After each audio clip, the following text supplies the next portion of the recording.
Vamos a ver capítulo 6, más instrucciones para lo que son los sacerdotes. Ahora, tú puedes decir, bueno, eso no va conmigo, yo no soy sacerdote. Bueno, déjame decirte que nosotros, ahora que estamos en el nuevo pacto, ahora que después de que Cristo Jesús vino a morir por nuestros pecados, ahorita nosotros estamos observando el Antiguo Testamento, pero ahora somos también nosotros, llegamos ahora a ser parte de el sacerdocio. Y vamos a ver y vamos a entender un poco más acerca de lo que es las ofrendas y la expiación.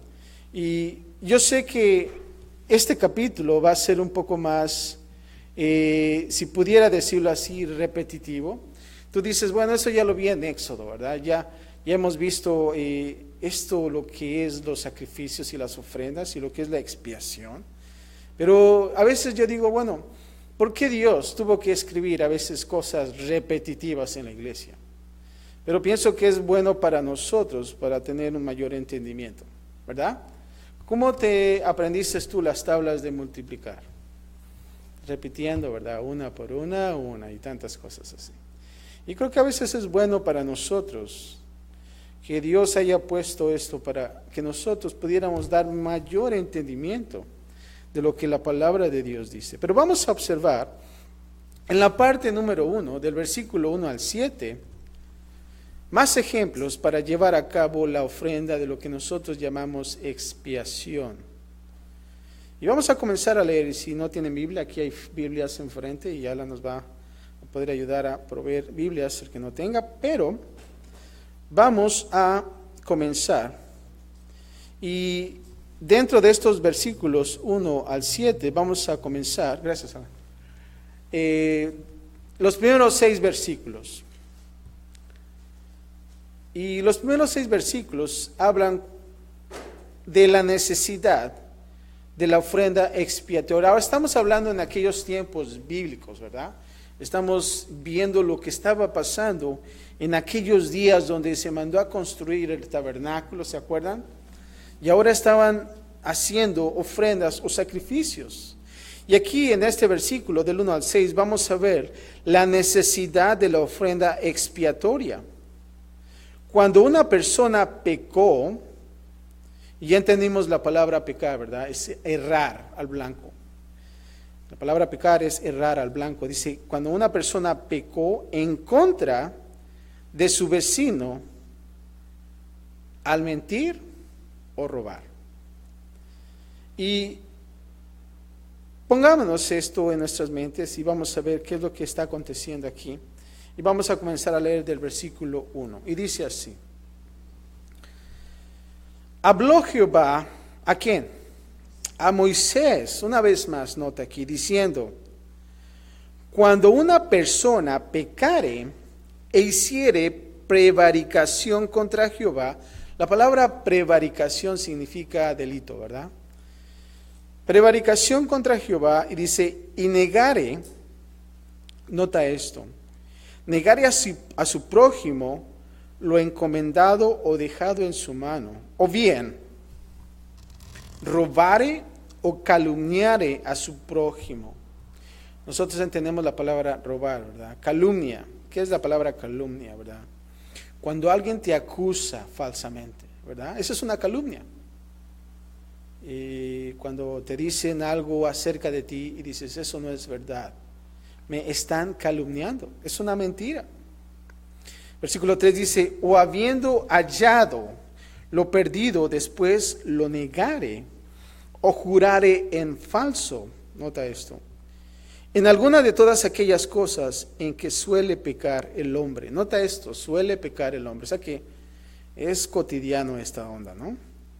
Versículo 4 dice, entonces, habiendo pecado y ofendido, restituirá aquello que robó. Ahora estamos viendo aquí lo que tiene que hacer, restituir aquello que robó, o el daño de la calumnia, o el depósito que se le encomendó, o lo perdido que halló. Versículo 5 dice, o todo aquello que sobre que hubiere jurado falsamente, lo restituirá por entero a aquel a quien pertenece, y añadirá a ello que la quinta parte. O sea que tiene que pagar ahí una multa en el día de su expiación. Y para expiación de su culpa traerá Jehová, ¿qué? Un carnero sin defecto de los rebaños, conforme a tu estimación, y lo dará al sacerdote, ¿para qué? Para la expiación. O sea que tenías que sacrificar un cordero. Ya me imagino los pobres animales, ¿verdad? Yo no tengo la culpa porque tengo que pagar por todo esto, ¿verdad? Pero vamos a ver aquí. Ahora aquí observen el versículo 4 cuando dice restituir aquello que robó. Si una persona era culpable de fraude o robo, como entendemos en estos pasajes, no era suficiente lo que notamos con que los sacrificios cubrieran la culpa. ¿Se acuerdan que los sacrificios solamente cubrían la culpa? Solamente. Ahora, ¿la culpa de qué? Del pecado delante de Dios. También, ¿sabes qué? Se debía de manejar una restitución, como dice aquí, con la víctima del fraude. O sea que, en pocas palabras, sí, el corderito, pero también, ¿qué? La quinta parte.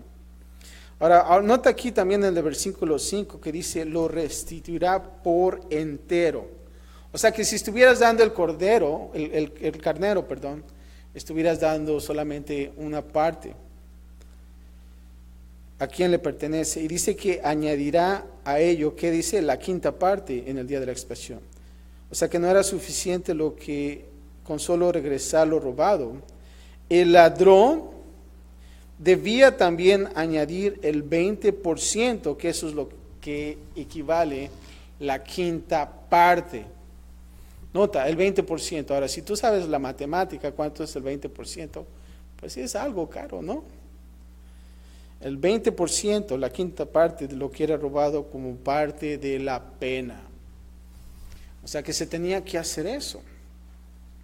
Y cuando estaba leyendo esto se me venían a la mente, ¿no? Cómo son las multas tan caras aquí en este país, ¿verdad?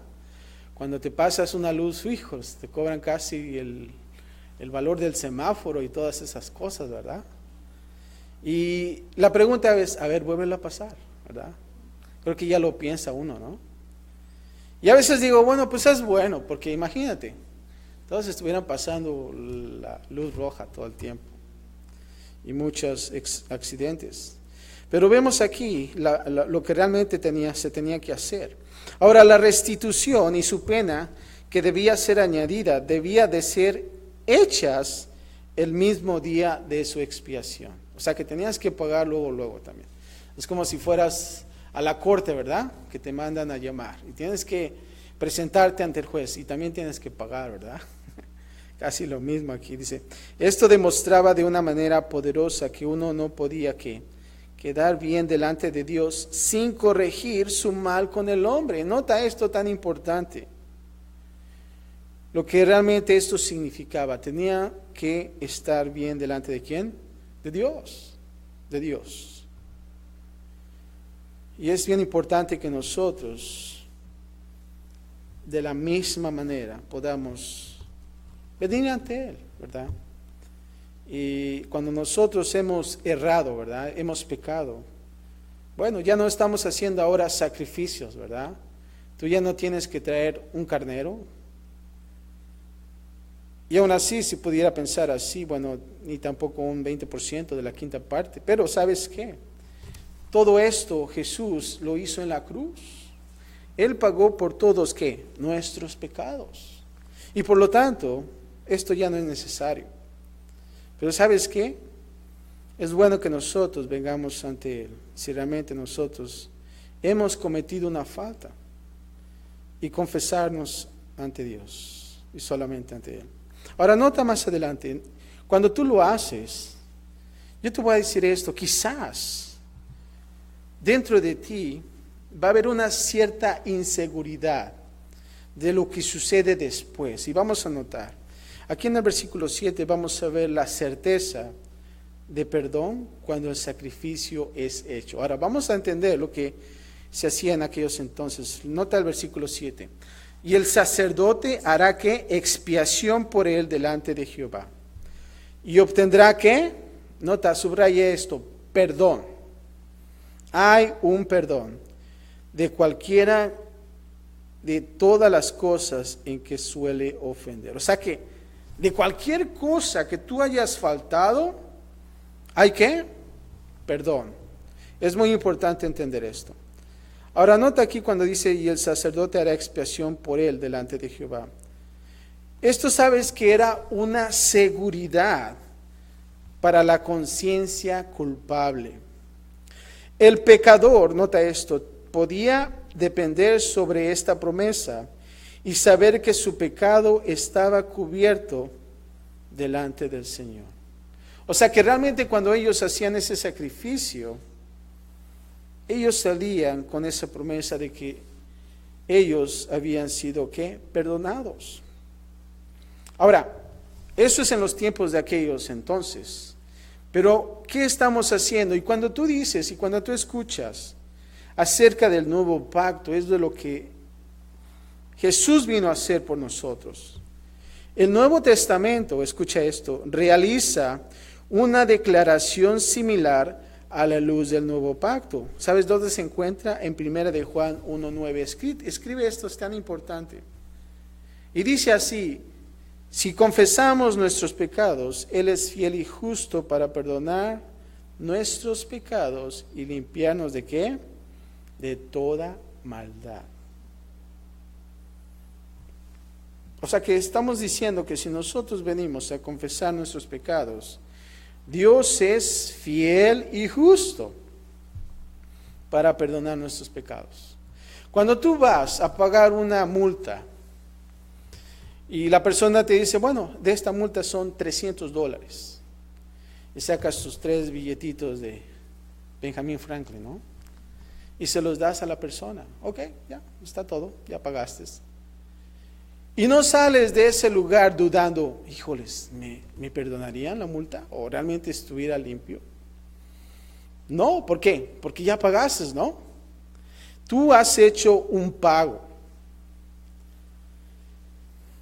Y de la misma manera, nosotros debemos entender esto, lo que es 1 de Juan 1:9. A veces te voy a decir esto, hay una inseguridad. ¿Sabes por qué? Porque no ves algo físico. Yo pienso que en aquellos entonces, ellos estaban más tranquilos porque dije, bueno, pues ya traje mi cordero, ya di el 20%, pues ya. Que borrón y cuenta nueva, ¿verdad? Pero para nosotros, los que estamos en nuevo pacto, dice que nosotros confesamos y el Señor ¿qué? Te perdona. Y a veces tú dices, ¿así de fácil? Sí, así de fácil. Y a veces cuando venimos y realmente hacemos esa declaración, Señor, ¿sabes qué? Perdóname porque realmente yo le falté a mi vecino, ¿verdad? Le eché al perro porque es que le cae mal, ¿no? Y cosas así. Pero ¿sabes qué? Él te perdona. Es más, eres justificado. No sé si has escuchado esa palabra, justificado. Que no solamente te perdona, pero te ve a ti como una persona que nunca ha perdonado. Poco así de fácil, dices. Pero es que yo no le eché al perro. Para mí fue algo más fuerte, ¿verdad? No sé, tú puedes pensar. Pero creo que es importante que nosotros entendamos esto. Que tú eres, ¿qué? Perdonado. Y dice que cuando Dios te perdona, dice que todos los pecados los echa ¿dónde? Al fondo del mar. Y ya, no se acuerda más de ellos. ¿Verdad? Y no es de que Dios tenga lagunas mentales, ¿verdad? No, Dios es Dios y Él es, por eso que dice que Él es fiel y justo. Pero ¿sabes qué? Nosotros en nuestra propia humanidad no entendemos eso. Y a veces estamos una vez más en nuestra canoa, pescando tratando de sacar esos pecados otra vez más del océano. ¿Por qué? Porque no entendemos esto. Hay una inseguridad en nosotros. Pero yo quiero que hagas este versículo de propio. Si realmente nosotros confesamos nuestros pecados, ¿qué es lo que hace Dios? Que es fiel y justo. ¿Nos qué? Nos perdona. Y no solamente eso, no es de que te cubre, dice que nos limpia, perdona nuestros pecados y limpiarnos, ¿de qué? De toda maldad. Pero a veces el enemigo te dice, pues tú fallas mucho, ¿no? Y te mete esto, si viste lo que hiciste el año pasado, y no solamente ayer, o hace unos minutos. El enemigo pone eso en tu corazón. ¿Por qué? Porque quiere que tú flaquees. Ahora nota aquí cuando dice, de cualquiera de todas las cosas en que suele ofender. Aquí el énfasis es que cualquier pecado puede ser ¿qué? Limpiado a través de un sacrificio expiatorio. Ahora, antes de la perfecta obra de Jesús en la cruz, el ser limpio no era perfecto, pero podía extenderse a cualquier pecado. Ahora, en la cruz, Jesús pagó el precio por el tiempo en que nosotros hicimos trampa, ¿verdad? Cuando llegan los impuestos, ¿verdad? Pues ponle 50 dependientes, ¿no? Y cosas así. Pero nos damos cuenta que Dios, al quien ama, disciplina, ¿verdad? Nosotros que tenemos hijos, amamos a nuestros hijos, ¿verdad? Y cuando ellos se portan mal, los disciplinamos. Nota esto que dice Hebreos 12:6. Y claro, el que Dios ama, a Él también disciplina. Él requiere que paguemos un 20% adicional a los que hemos maltratado para que aprendamos a no hacerlo de nuevo. Y eso es. Hebreos 12:6 dice, porque el Señor al que ama disciplina. Y no pienses, es que Dios es un Dios injusto, ¿verdad? Cuando Dios, nuestro papá nos disciplinaba, no era porque no nos quería, es porque realmente quería que nosotros aprendiéramos la lección, ¿no lo crees? Y está ahí, porque Dios quiere que nosotros aprendamos de todo esto. Ahora, en la parte número 2, del 8 al 30, después de haber visto esto, ¿no? Que tenemos que nosotros confesar y Dios nos perdona, y aún así vemos cómo Dios trabaja en nuestras vidas y nos ama tanto que nos disciplina. Ahora vamos a ver instrucciones específicas para el sacerdote en cuanto a las ofrendas. Y vamos a observar y vamos a ver lo que es el holocausto. ¿Se acuerdan? Capítulo 1. El holocausto del 8 al 13, vamos a leer y dice así. Habló aún Jehová a Moisés diciendo, manda a Aarón, es su hermano, ¿se acuerdan? Y a sus hijos y diles, esta es la ley del holocausto. El holocausto estará sobre el fuego encendido sobre el altar. ¿Cuánto tiempo? Toda la noche, hasta la mañana. El fuego del altar arderá en él. Qué tan interesante es toda la noche. O sea, como dicen, toda la noche sin parar. Como una canción dice por ahí. Toda la noche. Ahora versículo 10 dice, y el sacerdote se pondrá su vestidura de lino y vestirá calzoncillos de lino sobre su cuerpo. Y cuando el fuego hubiere consumido el holocausto, apartará él las cenizas de sobre el altar y las pondrá junto al altar. Versículo 11. Después se quitará sus vestiduras y se pondrá otras ropas. Nota esto. Y sacará las cenizas fuera del campamento a un lugar que limpio. Y el fuego encendido sobre el altar no se apagará, sino que el sacerdote pondrá en él leña cada mañana y acomodará el holocausto sobre él y quemará sobre él las grosuras de los sacrificios de paz. El fuego arderá continuamente en el altar, no sé qué, no se apagará. Nota qué trabajar tenía que hacerse todo esto, ¿verdad? Un montón de trabajo. Pobres sacerdotes trabajaban las 24 horas. Ya me imagino. Ahora ven aquí, el versículo 9 dice, esta es la ley de ¿qué? Del holocausto. Ahora, vamos a tratar de recordar lo que vimos en el capítulo 1, que esta ofrenda del holocausto, la ley, hablaba de ¿qué? De la consagración. Consagración. El animal debía permanecer sobre el altar mientras ardía lentamente por un tiempo prolongado, atendido por el sacerdote. Cuando decía que estará sobre el fuego encendido sobre el altar toda la noche hasta la mañana. Imagínense, ¿cuántos de nosotros hemos hecho carne asada, verdad? Y a veces nos dices, cuando tenemos mucha hambre, hijos, ya quiero que esté la carne. A mí me desespera cuando estoy ahí en la carne y no se cose, ¿verdad? Nada más estoy ahí oliendo la grosura y dices, ay, qué bueno, ¿no? Pero vemos aquí que ardía lentamente por un tiempo prolongado. Es paciencia, ¿verdad? Como decía Calimán, paciencia, ¿no? Algo así. No conocen a Calimán, ¿verdad? Bueno, ya estoy viejo entonces. Pero nota aquí, el sacerdote estaba ahí viendo cómo tenía que ser consumido todo el altar. Ahora observa el versículo 12, dice, y el fuego encendido sobre el altar que no se apagará. No tenía que apagarse. Y aquí vemos la característica del holocausto, que arde por un largo de tiempo.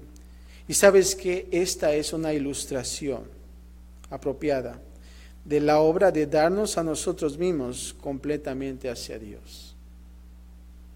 Y haz esta pregunta, ¿realmente hemos dado nuestra vida a Dios? Y a veces yo cuando estuve leyendo esto dije, Señor, realmente he estado sirviéndote a ti, ¿verdad? Pero también hice un análisis, realmente cuánto hemos dado nuestra vida a Dios, ¿verdad? Y a veces lamentablemente vemos gente que viene a Dios solo cuando lo necesitan, como si fuera el Aladino, ¿verdad? La lámpara esa que frotas o que quiero pedir 3 deseos, Dios, y eso es todo, ¿verdad? Pero realmente no le damos el todo a Dios. Y lo que nosotros debemos entender acerca del fuego encendido, ¿qué da a entender para nosotros ahora que estamos después de Cristo Jesús en el nuevo pacto? ¿Qué quiero entender de todo esto? Que realmente nosotros demos nuestra vida completa a Dios. Que ese fuego nunca se apague dentro de nosotros. La pregunta es, nota esto. Cuando tú buscas a Dios es porque tienes un problema muy difícil, ¿verdad? Es lo único que puedo pensar. Y es en el momento cuando dices, ¿sabes qué? Ya no sé qué hacer. Señor, ahí está, obra tú en mí. Pero de ahí en fuera, si realmente tú dices, bueno, yo sé lo que hacer, yo no necesito a Dios. ¿Se acuerdan cuando Jacob y Esaú, la historia? Que Jacob se querían reunir, que se habían enojado por muchos años. Y Jacob tenía miedo de su hermano. Decía, me vaya a matar en este encuentro. Y Jacob le daba ofrendas a él. Y dice, ¿sabes qué? Te quiero regalar esto y esto. ¿Sabes qué, Esaú? Le dice Esaú a Jacob, yo no necesito de eso. Guárdate todo eso. Y realmente Dios me ha bendecido, ¿verdad? Pero en sí, realmente lo que él tenía en su corazón era el ego de que él había tenido éxito por sus propias fuerzas, ¿verdad? Y a veces estamos como en esa actitud de Saúl, que dices, yo no necesito de Dios, ¿verdad? El rico dice, yo no necesito de Dios. ¿Sabes por qué? Porque tiene poder, ¿sabías? Porque realmente él puede hacer y deshacer en este mundo. Y nosotros debemos de depender completamente de Dios, en las buenas y en las malas. El venir a Dios como un sacrificio vivo no es una obra repentina, y podríamos sentir que somos, si podría decirlo así, como rostizados en el fuego por mucho tiempo, ¿verdad? ¿Han visto los pollos rostizados? Como dan vuelta bien lento, ¿verdad? y ya se están cociendo ahí, ¿verdad? No lo es. El fuego sobre el altar nunca iba a apagarse. Nota esto. ¿Se ha apagado un poco el fuego que una vez ardió en tu corazón? Esa es la pregunta. ¿Por qué se apagó? ¿Por qué has dejado a Dios? ¿Te has preguntado eso? Quizás puedes decir, bueno, es que tuve un problema. O, bueno, pues es que ya no es necesario, ¿verdad? Eso es para otras personas. Pero deberíamos de hacer un análisis. ¿Por qué has dejado a Dios en tu vida? Y realmente si es así, que le dice, Señor, ¿sabes qué? Creo que has estado muy lejos, ¿verdad? Pero ¿sabes qué? Dios quiere que regresemos a Dios y ofrecer el todo de nosotros como un holocausto, como un sacrificio. Y dice que desde la mañana hasta la tarde, ¿verdad? Nosotros debemos dedicarnos a Él una vez más. ¿Y sabes qué va a hacer? Él va a encender una vez más tu alma. No sé si tú has comenzado una fogata desde de lo más chiquito, ¿no? Con unas piedritas. ¿Qué tan difícil es, no? Sin cerillos, sin usar, si estás en una montaña, trata de encender un fuego de la nada. ¿Es posible? Quizás sí, 2 piedras, ¿no? Como los cavernícolas, como decían por ahí. Pero ¿sabes qué? Es duro. Pero cuando comienzas a encender esa pequeña llama y comienzas a juntar un poco más de leña, comienza a crecer ese fuego en ti.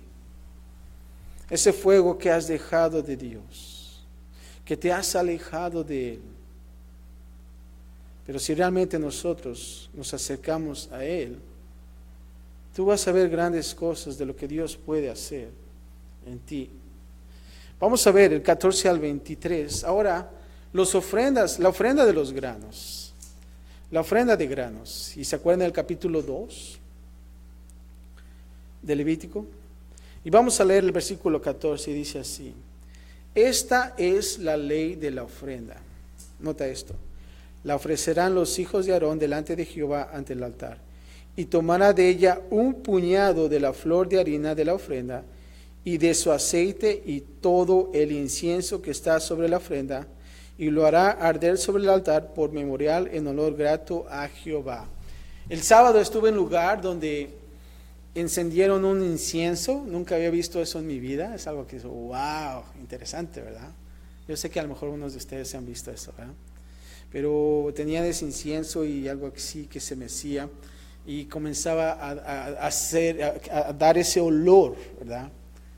Y me acordé de esto, de lo que hacían en aquellos entonces, quemar incienso. Pero nota aquí, en el versículo 15, que iba a tomar un puñado de flor de harina. ¿Se acuerdan?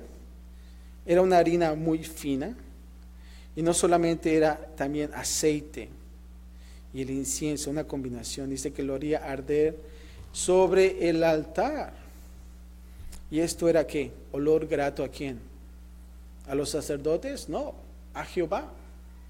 Ese era el objetivo. Ahora, observa el 16. Y el sobrante de ella lo comerán ¿quiénes? Aarón y sus hijos. Ellos eran los que hacían todos esos sacrificios. Aarón era el sacerdote y los hijos eran los que los ayudaban. Y dice, sin levadura. ¿Se acuerdan acerca de la levadura, de lo que significaba? Era el pecado. Es por eso que ellos no usaban levadura. Sin levadura se comerá en lugar santo, en el atrio del tabernáculo de reunión, que lo comerán. 17 dice, no se cocerá con levadura. Era tan importante esto. La he dado a ellos por su porción de mis ofrendas encendidas. ¿Es cosa qué? Santísima. Ahora, ¿qué es la palabra santísima? Es algo bien sencillo. Esto era apartado para el uso exclusivo de Dios. Si tú dices que yo soy una persona santa, o que tú eres una persona santa, es porque tú eres apartado. O sea que te sacan del lugar y te dicen, este es especialmente para Dios, ¿verdad? Y aquí dice que no debe de cocerse con levadura. Dice que es cosa santísima. Dice luego, como el sacrificio por el pecado y como el sacrificio por la culpa. Ahora dice 18, todos los varones de los hijos de Aarón comerán de ella. Estatuto perpetuo será para vuestras generaciones, tocante a las ofrendas encendidas para Jehová. Toda cosa que tocare en ellas será santificada. Versículo 19 dice, habló también Jehová a Moisés diciendo, esta es la ofrenda de Aarón y de sus hijos, que ofrecerán a Jehová el día que fueren ungidos. La 10ª parte de una efa de flor de harina, ofrenda perpetua, la mitad de la mañana y la mitad ¿qué? A la tarde. Un sartén se preparará con aceite, así cuando hacen los frijolitos, huevitos, ¿ah? Un sartén con aceite, ¿verdad? Dice, frita la traerás, y los pedazos cocidas de la ofrenda ofrecerán que en olor grato a Jehová. Y el sacerdote que en lugar de Aarón fuere ungido de entre sus hijos, hará igual ofrenda. Es estatuto perpetuo de Jehová. Toda ella será ¿qué? Quemada. Toda ofrenda de sacerdote será enteramente quemada. Y luego dice, no sé qué, comerá. Ahora nota aquí el versículo 14 que dice que esta ley de la ofrenda, y esta es una porción de dicha ofrenda, le pertenecía a quienes, a los sacerdotes. Él y su familia lo comían como un regalo santo, ¿verdad? Ahora observa en el versículo 23 cuando dice toda ofrenda de sacerdote será enteramente quemada.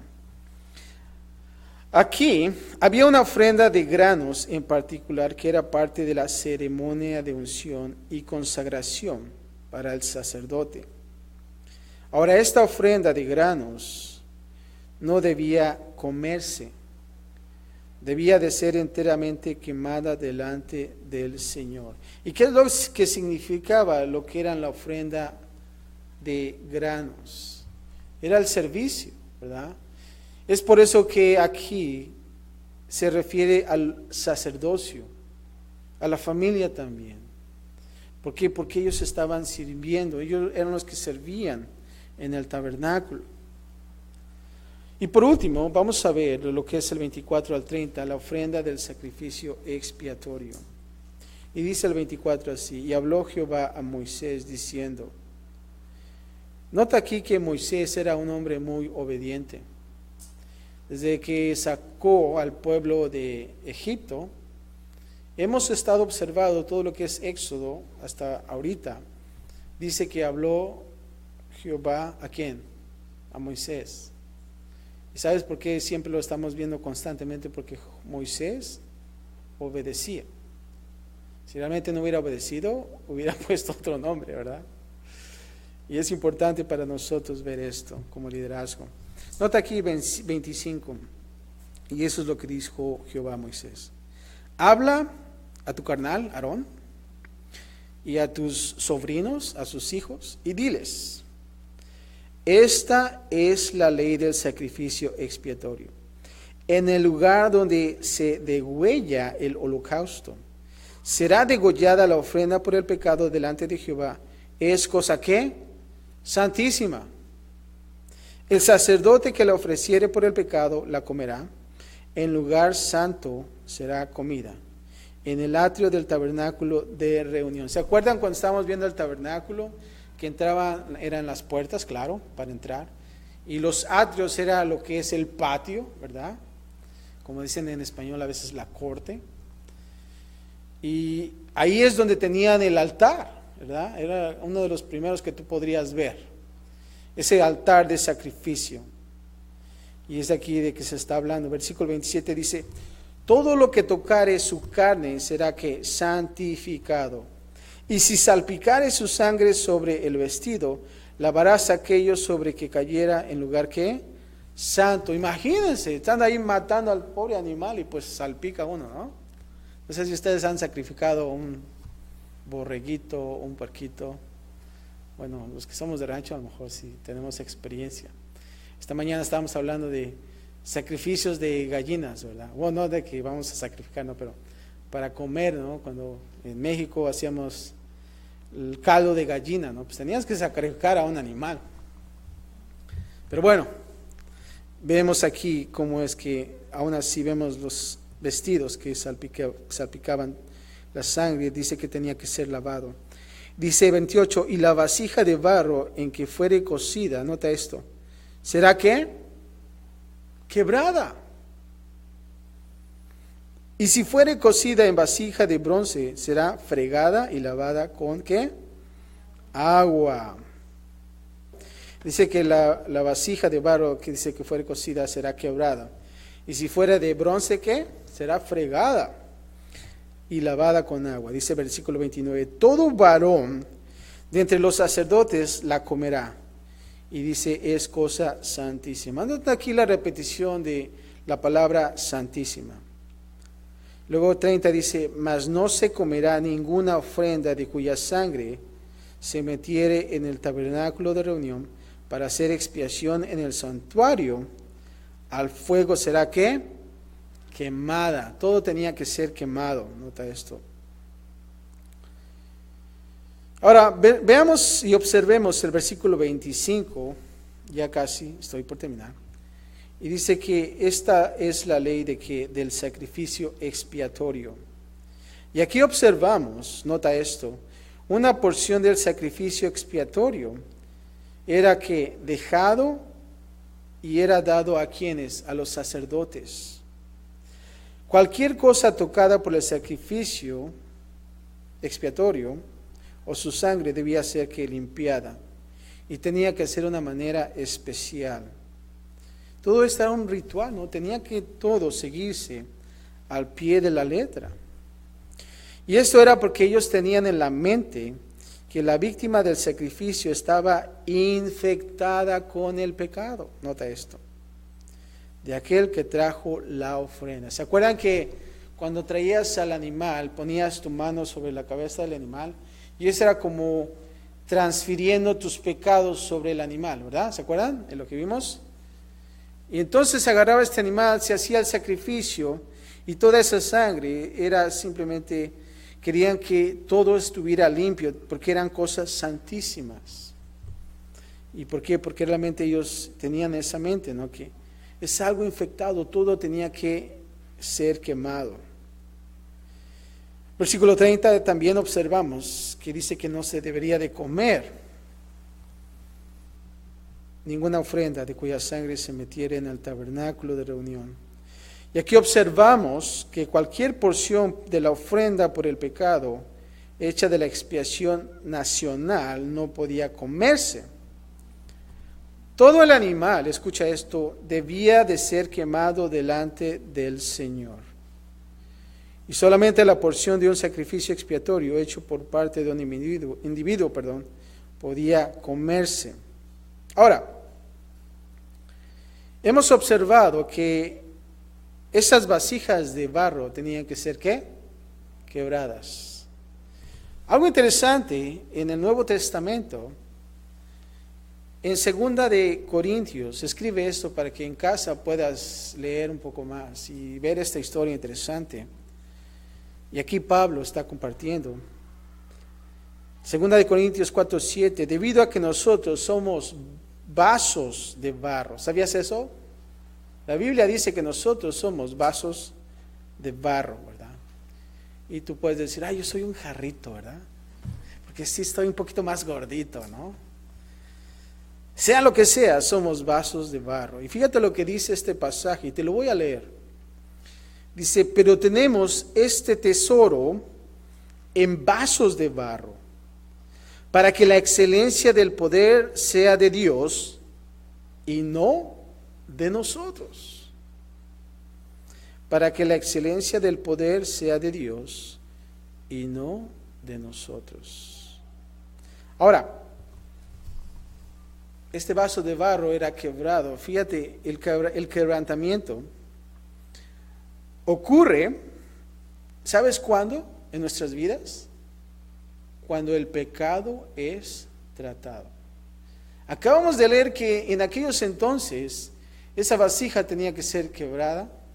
Y entonces nosotros en el Nuevo Testamento se nos dice que somos vasos de barro y que nosotros también debemos de ser quebrantados.